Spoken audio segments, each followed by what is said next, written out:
자, 오늘 제 16강으로 생명과 저주 그랬습니다. 생명과 저주. 사실 우리가 잘 쓰고 싶지 않은 단어가 저주입니다. 저주. 한번 따라 하실까요? 생명과 저주. 인생의 최고의 축복의 단어는 뭐라고 그랬죠?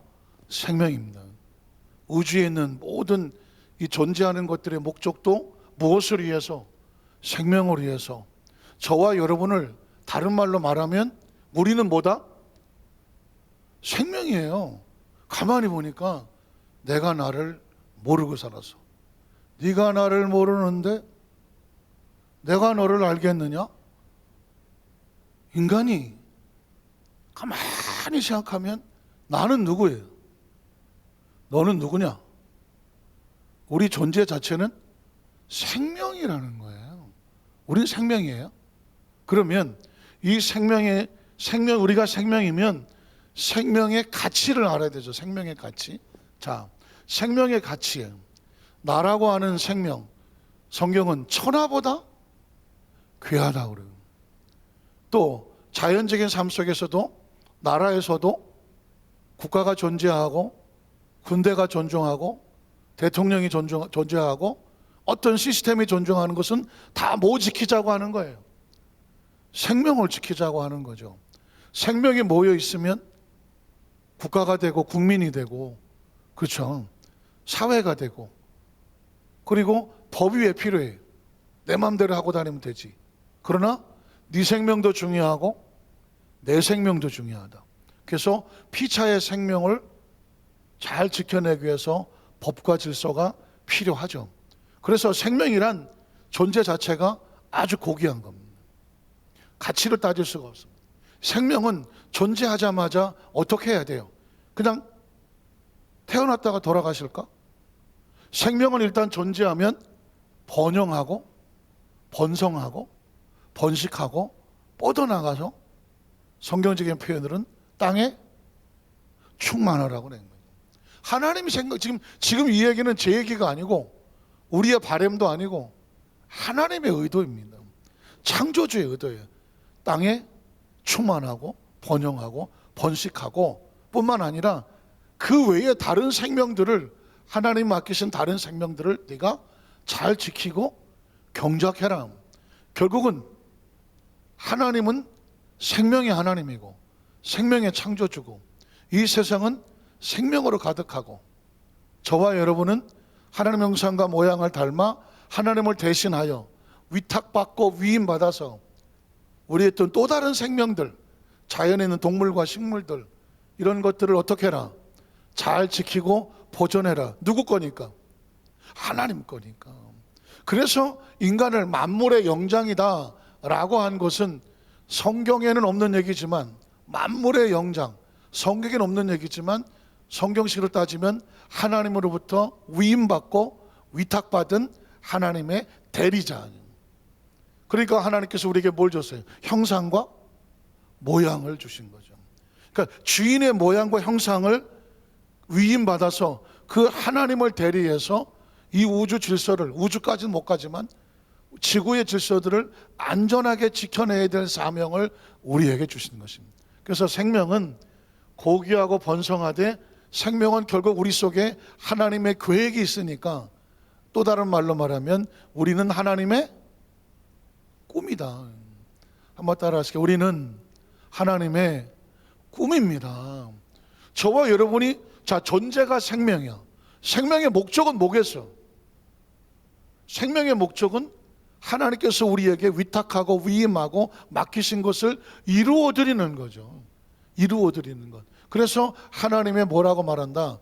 꿈이요, 계획이죠. 그러니까 존재가 엄청난 가치가 있는 거예요. 저와 여러분은 하나님이 친히 만드셨고, 하나님의 형상과 모양이 있고, 우리 안에 하나님의 꿈이 있고, 우리를 통하여서 하나님께서 하시고 싶은 일이 있어요. 이쯤 되면 우리가 정말 잘 살아야 되겠구나. 한번 따라 하실까요? 하나님께서 우리를 통하여, 나를 통하여 하시고 싶어하는 계획이 있다, 비전이 있다, 꿈이 있다. 그래서 이 생명은 천하보다 소중한 거죠. 자, 그러면 그 생명은 어떻게 했으면 좋겠어요? 생명은 반드시 평안해야 되겠죠. 생명을 안전하게 지키려면 평안해야 되죠. 생명이 유지되는데 풍족한 공급이 있어야 되겠죠. 또 생명은 안전해야 되잖아요. 우리가 제일 중요한 게 뭐예요? 안전이에요. 안전. 버스를 타도 기차를 타도 비행기를 타도 차를 타도 사실은 안전. 걸어가도 안전. 보행자 안전. 요즘 뭐야 스쿠터인가 이거 큰일 납니다. 어떤 엄마가 헬멧도 안 쓰고 애를 또 앞에 타고 가다가 사고가 나고, 어쨌든 뭐든지 안전. 건물도 안전. 움직이는 것도 다 안전입니다. 그리고 아까도 말했지만 생명은 번영하고 싶어 합니다. 자꾸 번영하고 팽창하고 충만하고 싶어 합니다. 우리가 진짜 중요한 거에 대해서는 별로 자세히 듣지를 못했어. 진짜 중요한 건 뭐냐? 생명을 지키는 겁니다. 한번 따라하세요. 진짜 중요한 것은 하나님으로부터 위임받은, 사명받은 무엇을 지키는 거다? 생명을 지키는 거예요. 그러니까 저와 여러분의 생명을 지키려면 영이 생명이고 혼이 생명이고 육이 생명이니까 이 세 가지를 잘 지켜야죠. 육체도 잘 지키고 마음의 정신도 잘 지키고 영은 두말할 것도 없이 잘 지켜야 돼요. 생명은 세 가지 생명이 있어요. 한번 따라하세요. 영과 혼과 육. 그러니까 이 세 가지를 잘 지켜야 돼요. 육체만 잘 지켰지만 마음의 정서, 영혼이 메말라서 무슨 배부른 돼지, 그러나 영혼이 마른 사람은 고통 속에 죽어가잖아요. 그러나 정서도 풍부하고 육체도 좋지만 영혼을 잃어버리면 안타깝지만 더듬이를 잃어버린 곤충과 같이 방향을 잃어버리고 빙빙 돌다 무너지는 것이죠. 자, 그래서 이 안에서 이 생명을 잘 지키는데 이런 것들이 지속이 잘 되면 생명은 축복이라고 말하는 것입니다. 우리가 왜 복 많이 받으세요, 축복 받으세요. 복의 개념이 뭐예요? 복의 개념은 공급이에요. 한번 따라, 복은 공급이다. 생명이 안전하고 평안하고 풍족하고 번영하고 하늘 꿈을 이루는 데 있어서 생명은 필요한 것을 공급을 받아야 돼요. 공급을 받으면 축복이라고 말하는데 이 공급이 안 돼. 공급이 안 되면 생명이 유지가 안 되잖아요. 유지가 안 된다니까 그걸 뭐라고 말해요? 저주라고 말하는 거예요. 저주는 생명이 살아가는데 필요한 공급이 단절되는 상태를 저주라고 말하는 것입니다. 예를 들어서 이 건물이 있는데 전기와 수도가 난방이 단절돼 버려. 사람이 살 수 있을까요? 없을까요? 못 살죠. 한겨울에 물도 안 나와, 난방도 안 돼, 불도 안 들어와. 뭘 할 수 있겠어요? 가만히 보면 인간이 살아가는 데 있어서 쾌적하고 안전한 환경은 모두 다 기본적인 공급이 있어야 되는 것이죠. 자, 그래서 이 생축복이라는 개념과 저주라는 개념. 그래서 여러분 예레미야 17장에 보면 그런 말이 있어요. 축복이란 뭐냐? 무릇 하나님을 경외하고 그 도를 지키는 자는 시냇가에 심기운 나무와 같아서. 마치 시편 1편에 복 있는 사람은 하잖아요. 복 있는 사람은 뭐예요?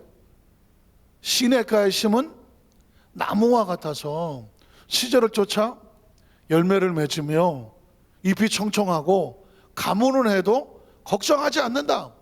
왜 그럴까요? 하늘에서 비가 안 와도 땅에 물이 충만하니까. 나무는 공급이죠. 복 있는 사람은 딴 게 아니에요. 공급이에요. 그러나 복이 없는 사람은 뭐예요? 무릇 하나님을 경외하지 아니하고 하나님을 떠난 사람은 저주를 받을 것이다. 그는 사막에 건건하고 황량한 땅에 심겨진 나무와 같아서. 똑같은 나무인데 사막에 심겨지면 뭐가 안 되는 거예요? 공급이 안 되잖아. 공급이 안 되니까 그 나무는 얼마 못 가서 무너지게 되겠죠. 그걸 뭐라고 말하느냐? 저주죠. 그러면 도대체 이 공급은 어디서 오는 거야? 제가 서론에 아주 그러면 공급은 어디서 오는 거야? 내 생명의 공급은 어디서 와? 아까 말씀을 드렸지만 책벽의 지속은 하나님과 관계에서 온다고 말했죠. 예레미야 17장에도 그렇고 그 다음에 시편 1편에도 하나님 말씀을 주야로 묵상하여 그 가운데 기록한 대로 지켜 행하는 자는 마치 시냇가 심은 나무와 같아서. 시냇가가 뭐예요? 하나님이죠. 나무에게 시냇가는 하나님입니다. 나무는 뭐 꼼짝을 못하는데 뭐. 그럼 이 나무에 필요한 모든 게 어디서 와요? 시냇가에 물에서부터 오잖아요. 그러니까 모든 공급이죠. 그러면 요한복음 15장에 있는 포도나무와 가지 비유도 같은 의미라는 걸 발견하게 되죠. 나는 포도나무요, 너희는 가지니 내 아버지는 농부라 그래요. 농부라. 그 얘기가 뭐예요? 뗄래야 뗄 수 없는 하나님과 관계인데, 줄기와 가지는 뭘 합니까? 줄기는 뿌리로부터 양분과 수분을 빨아 올려서 끌어올려서 가지에 뭘 하죠? 공급을 하죠. 그 가지에 있는 잎사귀와 꽃은 공급을 받아서 꽃을 피우고 잎사귀가 나는 거예요. 가지 스스로는 꽃을 피울 수도 없고 잎사귀를 날 수가 없어요. 반드시 저 뿌리로부터 뭐가 올라와야 돼? 양분과 수분이 올라와서 줄기로 뻗어져야, 공급이 돼야 비로소 꽃이 피고 잎이 나고 열매를 맺는 거죠. 그러니까 저와 여러분, 그러니까 성경은 끊임없이 하나님이라고 하는 창조주의 생명, 그리고 저와 여러분이 어떤 관계인지, 그 중간에 예수님은 어떤 관계인지, 우리가 어떤 존재고 어떻게 해야 살고 어떻게 하면 살지 못하는지. 물은 내게 있어. 열매를 많이 맺으면 이 사람은 하나님께 영광을 드리고 내 제자가 됐지만, 열매를 맺지 아니하면, 공급이 끊어져서 밖에 버리워지면 사람들이 밟을 수밖에 없다. 다 그 얘기하는 것입니다. 양과 목자, 신랑과 신부, 주인과 종, 달란트의 비유, 열처녀의 비유, 다 똑같은 얘기예요. 그러니까 아주 단순하게 성경은 큰 바운다리로 보면 공급, 무엇을 위한 공급? 생명. 자, 그러면 이게 이제 백그라운드가 되면, 에덴에 있어서 에덴은 하나님의 공급을 받았을 때 아담과 하와는 안전했고, 사탄은 뭐하냐? 하나님과 우리 사이를 이간질시켜서 공급을 차단하는, 사탄을 다른 말로 말하면 죄라고 말하는 겁니다. 죄라는 뜻은 아시겠지만 화살을 쐈는데 그 목표를 가다가 관역을 맞추지 못하고 옆에를 맞췄어. 잘못 맞췄어. 그걸 뭐라고 하냐면 하마르티아 해서 목표가 틀린 곳을 가는 것을 죄라고 말하는 거예요. 하나님과 이 관계로 시냇가를 가야 되는데 이게 발걸음을 헛디뎌 갖고 저 밑에 사막으로 떨어졌어, 씨가. 그럼 이건 뭐야? 죄야. 그럼 어떻게 해야 돼? 가던 발걸음을 돌리는 걸 뭐라고 말하죠? 회개라고 말하죠. 돌아서서 다시 관역을 향해서 가는 것. 지금 저와 여러분이 예배를 드리면서 말씀을 듣는 것은 뭐냐면, 말씀을 들으면서 나는 지금 관역을 향해서 크리스찬으로서 잘 가고 있나? 말씀을 들으면서 상고, 이게 그런 거구나. 그러면 지금 나는 잘 가고 있나? 이거 잘못 가고 있는데. 그러면 방향을 돌리는 것, 이걸 뭐라 그래? 회개. 방향을 돌리면 살게 돼 있어. 나무는 시냇가로 방향을 돌리면 살게 돼 있어. 벗어나면 죽게 돼 있어. 그걸 뭐라고 말해? 원리와 원칙이라고 말하는 것입니다. 자, 그래서 이 창세기 3장 7절을 보면 아담과 하와가 선악과를 따먹고 나서 안타깝게도 하나님과 분리가 됐으니까, 생명의 공급이 단절되니까 뭐가 되죠? 저주가 될 수밖에 없어요. 저주는 피하고 싶은 단어긴 하지만, 그러나 저주를 알아야 돼요. 이런 게 저주구나. 저주를 알아야 뭐 하게 됩니까? 저주를 피하게 되죠. 어떤 사람이, 목사님, 천국에 대한 설교도 많이 해주시고요, 지옥에 대한 설교도 많이 해주세요. 틀린 말이 아니죠. 천국은 우리가 하나님과 무한한 공급을 받는 것, 거긴 단절이 없는 것. 이 지구에 사는 동안은 늘 조마조마하잖아. 노심초사. 나도 나를 잘 몰라. 어떤 때는 하나님 안에서 참 은혜로 사는 것 같다가 어디 가보면 지금 딴짓하고 앉아있고, 하나님, 이게 정말 성령님 날 붙잡아 주지 않으면 이게 내 마음대로 안 돼요. 그래서 이 땅에 사는 동안에는 늘 정말 하나님 은혜를 붙잡고 살아야 돼요. 천국은 뭐냐? 이미 모든 것이 완벽하여 존재 자체가 하나님으로부터 공급을 받는, 가지는 그냥 나무에 붙어 있으니까 가지가 신경 쓸 건 없어. 왜?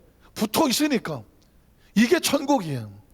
한번 따라하시게. 가지가 줄기에 붙어 있으면 그 자체가 천국이다.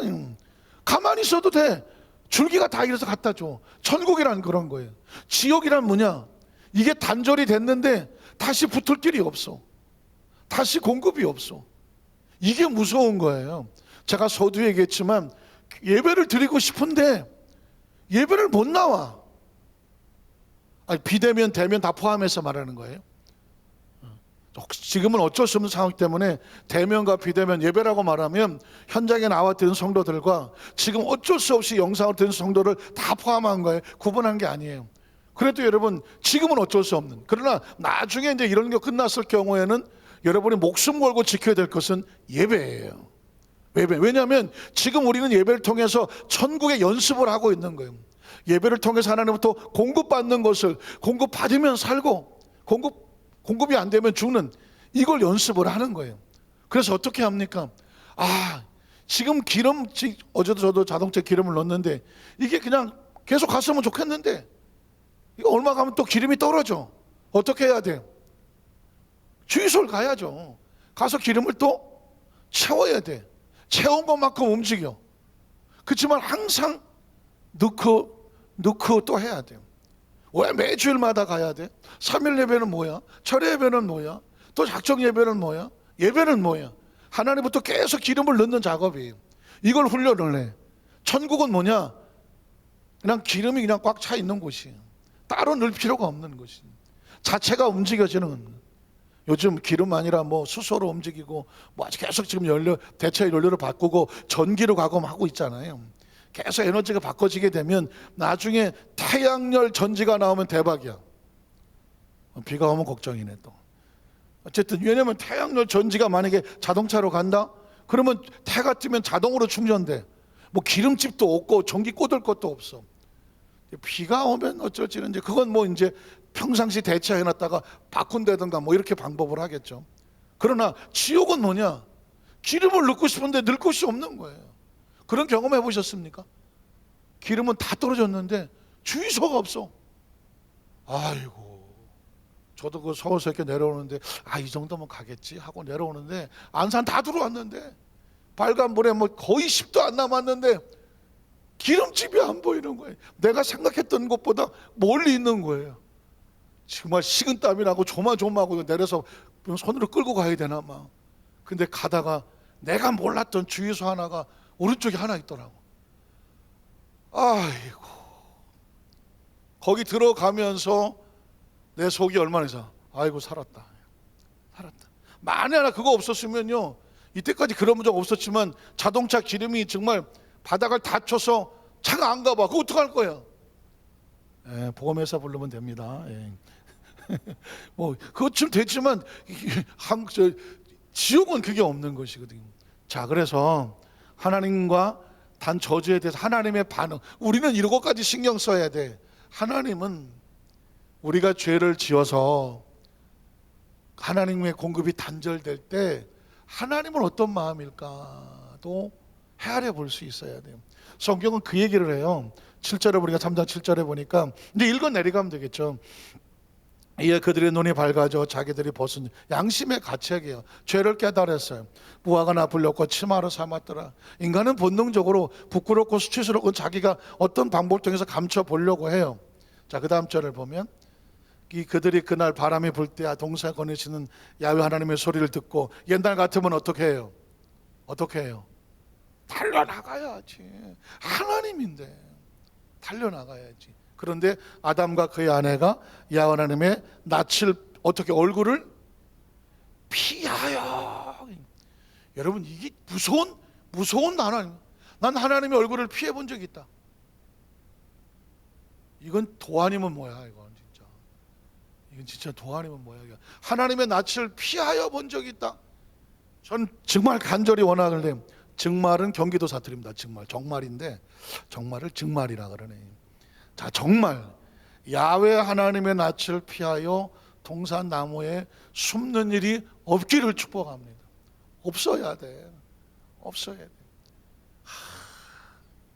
부끄럽고 수치스럽고 하나님 앞에서 고개를 못 든 일이 없어야 돼. 뭐 아멘을 많이 안 하시는 거 보니까 자신은 있으신 걸로. 그 다음 절을 보면, 그 다음 구절 갈까요? 야훼 하나님이 아담을 부르시며, 이제 이게 하나님의 심정이죠. 그에게 이르시되 아담아 내가 어디 있느냐. 알고 불러요? 모르고 불러요? 알고 부르죠. 너 무슨 짓을 했느냐? 생각은 되냐? 지금 이로 인하여 네 처지가 어떻게 되는지 아느냐? 이로 인하여 네 모든 것을 상실되고 잃어버리고 그런 거 다 생각하고 하는 행동이냐?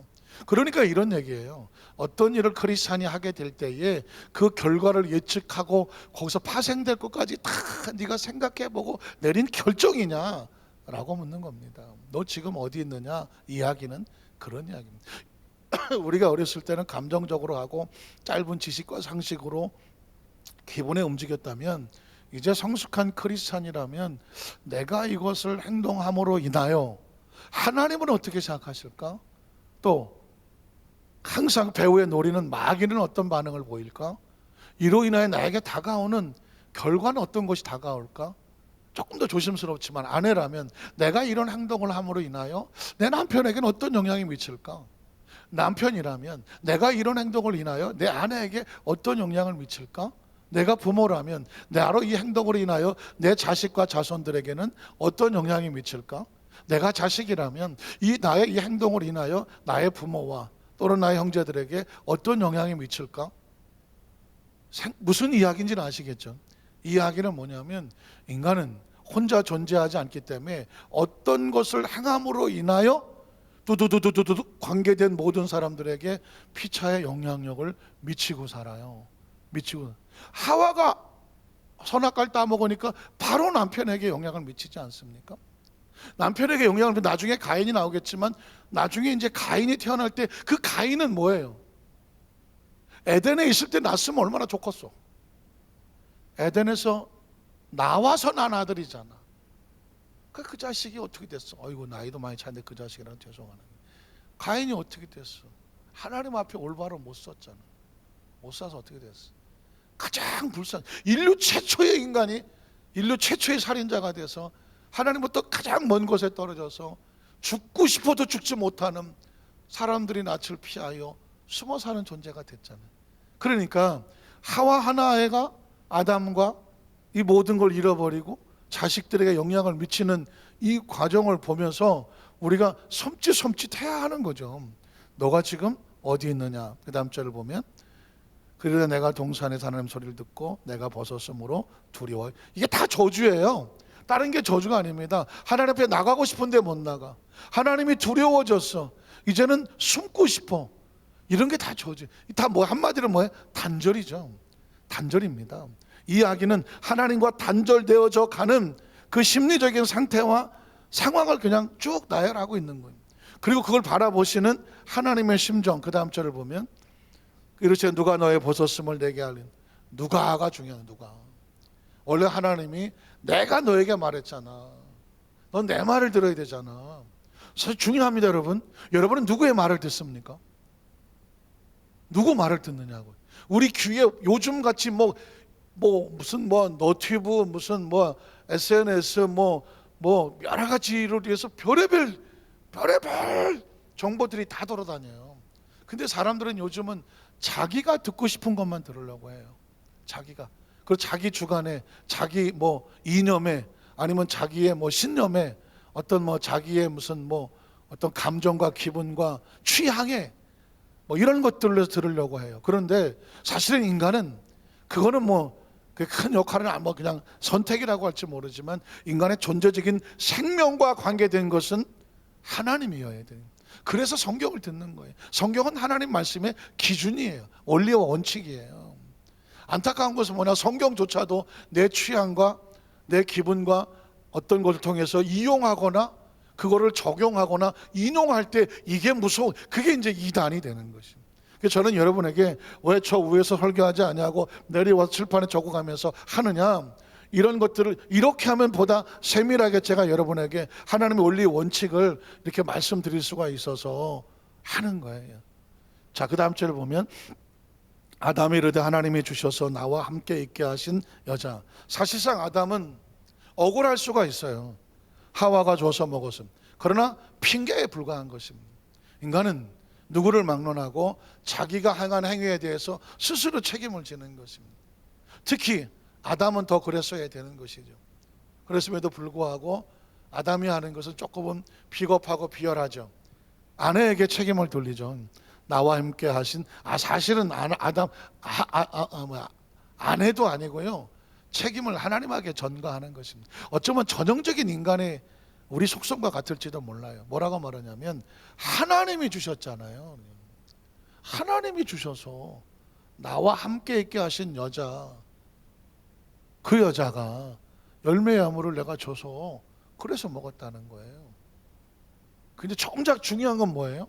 하나님이 금하셨다는 기준 이야기는 언급을 하지 않잖아요.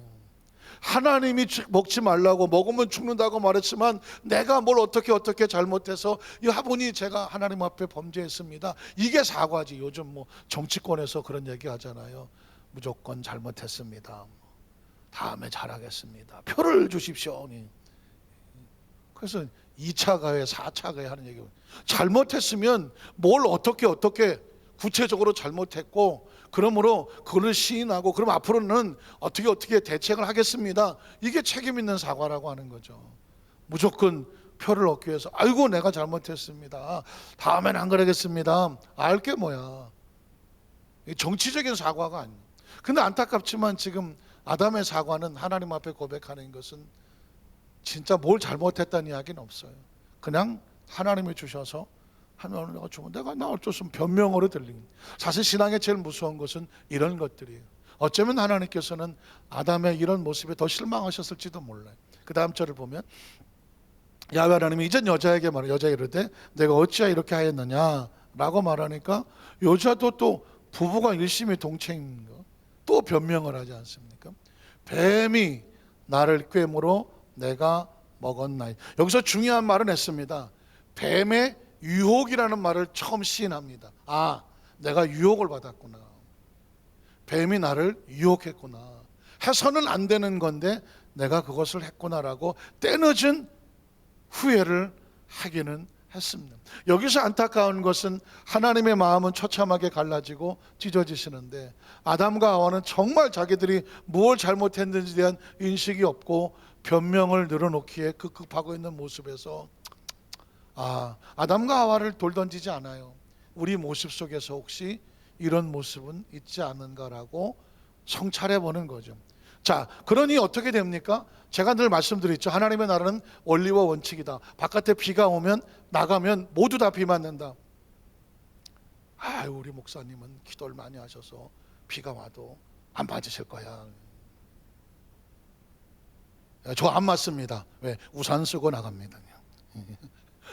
물론 조크입니다만은 어쨌거나 하나님의 원리 원칙은 예외가 없습니다. 그래서 법이 동등하던 것처럼 누구든지 비 올 때 나가면 비 맞게 되어 있습니다. 안 맞으려면 어떻게 되죠? 들어와야죠.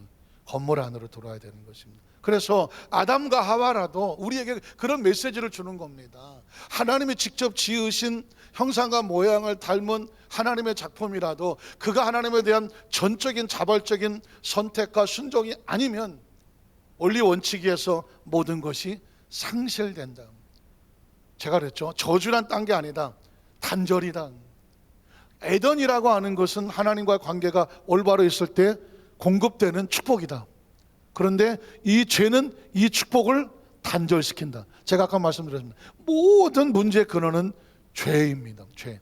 자, 죄가 우리를 어떻게 무너뜨리냐. 하나님부터 한번 저주 심판 내용 읽어 내려가겠습니다. 14절에 보면 야훼 하나님이 뱀에게 이르시되 내가 이렇게 하였으니 유혹하였으니 하나님의 사람들을 무너뜨리게 했으니 내가 모든 가축과 들의 모든 짐승보다 더욱 저주죠. 저주는 뭐냐? 생명의 안전이 끊어지는 게 저주예요. 그래서 어떻게 고통스럽게 배로 다니고 살아있는 동안 너는 흙을 먹는다. 생명이 안전해야 되는데 고통스러운 삶이 될 거다. 그 다음 절을 보면 내가 너로 여자와 원수가 되게 하고, 자, 하와를 유혹해서 먹게 했는데, 여기서 이제 창세기 3장 15절은 아주 중요한 절입니다. 나중에 예수 그리스도가 어떻게 인류를 구속할 것에 대한 구속의 메시지라고 하는 단어예요. 원수가 되게 하고 내 후손도, 그러니까 사탄이죠. 사탄의 마귀 후손도 여자의 후손. 여기서 언어에 보면 여자의 후손이라는 단어가 굉장히 중요해요. 모든 인류는 남자의 후손이라고 써요. 어법상 뭐 그런 말 하죠. 아버님 날 낳으시고 어머님 날 기르시고. 그러죠. 낳기는 어머니가 낳는데 아버지가 낳았다고 하죠.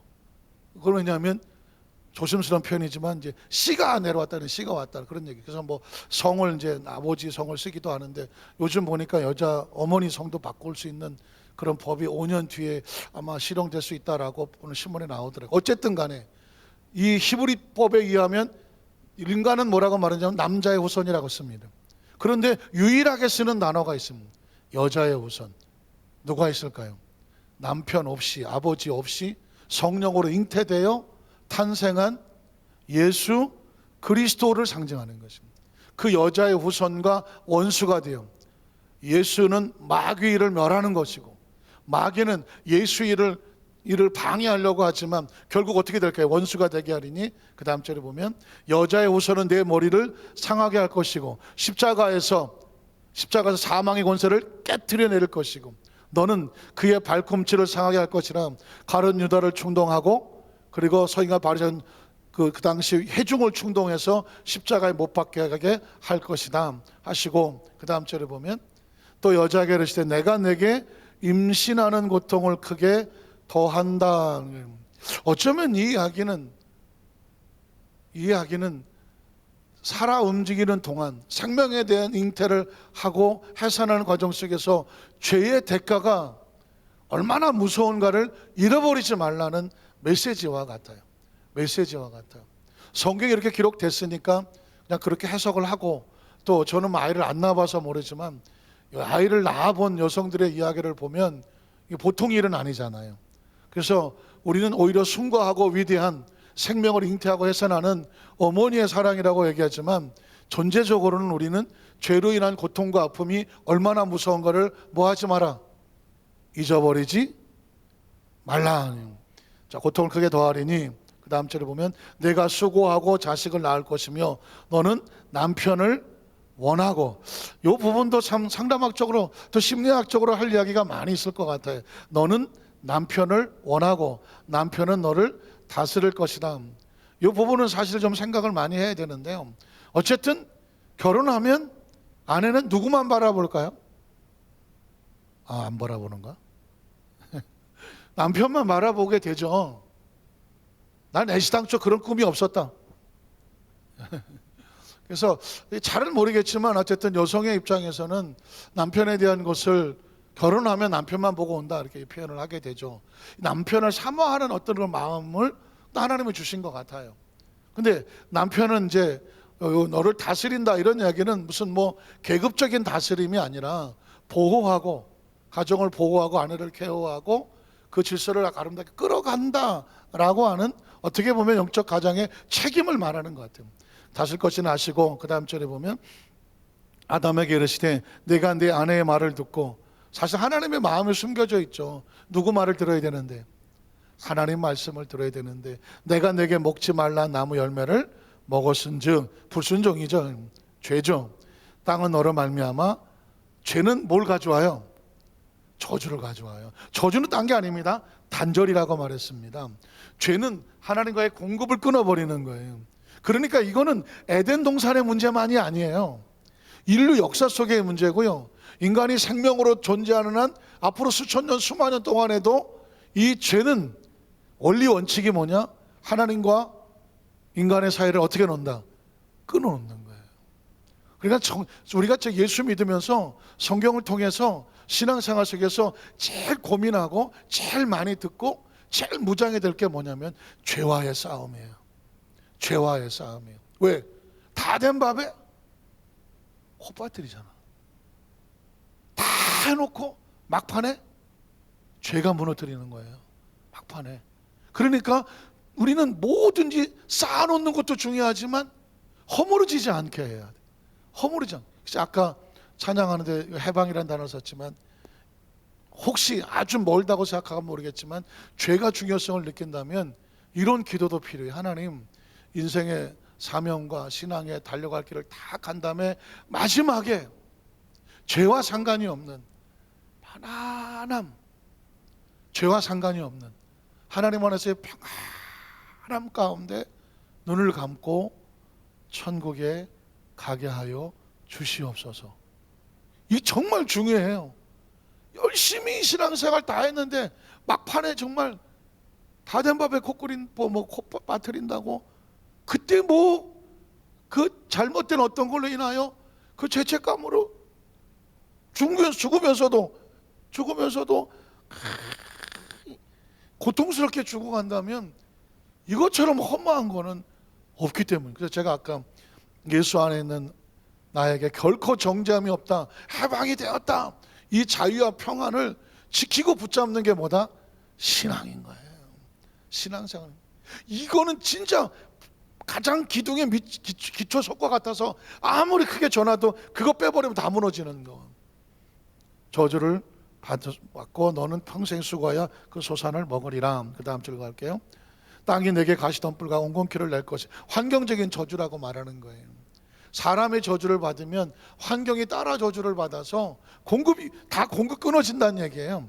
온건키를 낼 것이라. 내가 먹을 것은 마치 채소인즉 내가 흙으로 돌아갈 때까지, 자, 죽음이죠. 얼굴에 땀을 흘려야 먹을 것을 먹으래. 수고 역시 고통이죠.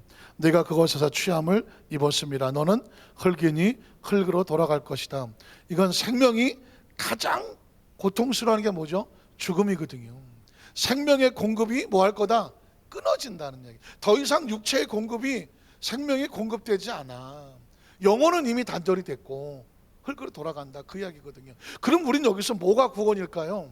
뭐가 구원일까요? 생명의 회복이 구원인 거예요. 생명이 회복돼야 돼. 예수 믿고 구원받는 것은 딴 게 아니라 이 죄로 인해 잃어버렸던 이 문제를, 생명을, 죄를 해결받고 다시 생명을 되찾는 거예요. 인간에게 중요한 것은 생명의 회복입니다. 그 다음 절을 볼까요? 다음 절 보면 아담의 그 아내 이름을 하와라 불렀으니 그는 모든 산자의 어머니가 됨이라. 그 다음 절 야훼 하나님 아담과 그의 아내를 위하여 가죽 옷을 지어 입히라. 제가 이 부분을 얘기할 때 하나님의 피 흘리는, 창조주가 양을 잡아 하나님의 손에 피를 묻히잖아요. 가죽을 벗기고 그 가죽을 가지고 제단을 해서 붓고 감추었다는, 죄를 덮어야 되거든요. 사실은 죄에 대한 이야기를 보면 죄를 도말하여 주시고, 도말이란 말 쓰시죠. 도말이란 뭐냐? 죄가 없어진 게 아니에요. 여기 있어요. 근데 이 위에다가 하얗게 페인트 칠을 해. 그럼 빨간 게 보여요, 안 보여요? 안 보이죠. 나의 죄를 도말해 주시죠. 이 죄를 하나님 은혜로 덮어 주셔서 내 죄를 감춰 달라고 하는 것이고, 그리고 다윗은 시편에 하나님으로부터 죄의 허물을 감춰 덮임을 받는 자가 복이 있다. 허물이 있는데 심판자는 하나님이니까 하나님께서 그거를 그냥 덮어주시는 거예요. 이게 은혜인 거예요. 만에 하나 싹 지워져 버리면 내가 언제 죄 졌어요? 없는데 아마 고개 뻣뻣해 들지 몰라요. 그러나 죄는 그대로 있어. 예수님의 보혈로 덮어주시거나 하나님이 감춰주시거나 아니면 동이 서에서 먼 것처럼 하나님 등 뒤로 집어 던져버리시거나, 등 뒤로 던졌기 때문에 다시 보지 않게 하십니다. 양이 내 죄를 짊어지고 저 광야 가서 절벽에서 던져버려서 다시 돌아오지 않아. 하나님께서는 저와 여러분을 이 죄와 상관없는 자로 만들려고 몸부림을 치셔요. 왜 그럴까요? 죄는 하나님의 공급을 단절시키기 때문에. 예수님이 대신 죄를 짊어지시면 생명이 회복된다는 얘기는 공급이 회복되는 것입니다. 자, 그 다음 절을 보면, 그래서 하나님이 이르시되 보라 이 사람이 선악을 하는 일에 우리 중 하나같이 된, 하나님을 경외하지 않으면서 불순종을 하면서 선악을 스스로 판단하면 엉망진창이 되는 것입니다. 그가 그의 손을 들어 생명나무 열매도 따먹고 영생할까. 영생은 하나님과 관계가 온전해야 영생이 지켜지는 거지, 죄를 짓고 생명이 공급되면 마귀가 되어버리는, 영생할까노라 하시고, 그 다음 절을 보면 야훼 하나님 에덴 동산에서 그를 내보내어 그의 근원이 된 땅을 갈게 하시니라. 그리고 24절에 보면 그 다음 절, 이같이 그 사람을 하나님 쫓아내시고 에덴 동산 동쪽의 그룹들과 두루도는 불칼을 두어서, 난 이 말이 이렇게 중요한 말인지를 잘 몰랐네. 생명나무 길을 지키게 하시더라. 생명나무는 결국 영생할 수 있는 하나님의 축복이었는데, 죄가 들어와 버리니까 생명나무도 단절을 시켜버리는, 그래서 인간이 죽는 거예요. 인간의 죽음이라고 하는. 그런데 요한복음 3장 16절은 이게 회복이 되잖아요. 하나님이 세상을 이처럼 사랑하사. 사랑이 뭐냐? 이 생명나무 길을 열어줘야 되겠다는 거예요. 독생자 예수 그리스도를 보내셨으니 그가 길이요 진리요 생명가 되시니 그를 믿는 자마다 하나님의 창조되심과 아버지 되심과 예수 그리스도 하나님의 아들이요 살아 하나님의 아들을 믿는 자마다 멸망, 지금 상태로 멸망하지 아니하고, 정말 충격적인 단어가 나옵니다. 영생을 얻게 하려 하십니다. 영생은 어떻게? 생명나무를 먹어야 되는 거거든. 생명나무 길이 감춰졌던 것을 열어주시고 예수님을 통하여 생명나무를 공급받게 주시는 거죠. 그러니까 여러분, 이렇게 하니까 창세기 요 구절 속에서 이 근본적인 문제가 다 털려나오고 이걸 정리가 되고, 이제 여러분이 어디 가서 예수 그리스도의 복음을 얘기하고자 할 때 근원적인 죄의 문제, 하나님의 마음, 그리고 죄로 인한 결과, 하지만 예수 그리스도가 왜 필요한가, 이 문제를 통째로 해결하기 위해서 예수님이 오시고 우리가 예수를 믿고 있는 줄로 믿습니다. 잠깐 기도하겠습니다. 하나님 아버지 감사합니다.